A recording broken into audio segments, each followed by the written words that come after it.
Imagine two young athletes, best of friends, sharing a burning passion for track running. These boys, barely 14, were about to represent their school in a district-level game. Their camaraderie was palpable on the field and off it, their shared love for the sport binding them in a bond that was almost fraternal. One fateful day, upon returning from their routine athletics practice, they met with an unfortunate accident. Their bodies bore the brunt of the impact, leaving them with severe injuries and a future that suddenly seemed uncertain. The first boy, once a vibrant athlete, found himself consumed by frustration. He renounced the sport that he once loved and let bitterness take hold of his spirit. His world turned into a cyclone of blame and resentment, his life forever marked by the crutch he now needed to walk.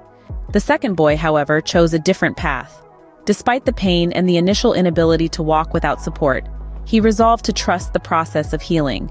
His aunt, a physiotherapist, guided him through simple exercises. They seemed inconsequential at first, but he remained steadfast, performing them daily without fail. 2 years passed, and his perseverance bore fruit. He could walk unaided once again. He continued to work on his lower body strength, gradually progressing from walking to jogging. By the age of 17, he was representing his district again, running with an intensity fueled by his past ordeal. He went on to compete at the national level, his physical conditioning surpassing that of his peers, thanks to the additional workouts he undertook to overcome his injuries. Life had dealt both boys the same challenging hand, yet their responses could not have been more different. One surrendered to his circumstances, while the other chose to rise above them, using the setback as a stepping stone to greater things. And herein lies the crux of our tale, the power of a growth mindset. It's a mindset that sees failure not as a dead end, but as an opportunity for improvement, for transformation.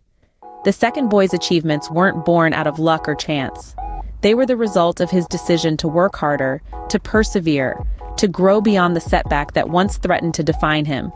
So remember, when life throws a curveball, how you respond is entirely up to you. Embrace a growth mindset and turn those setbacks into stepping stones, because after all, it's not about the cards you're dealt, but how you play the hand.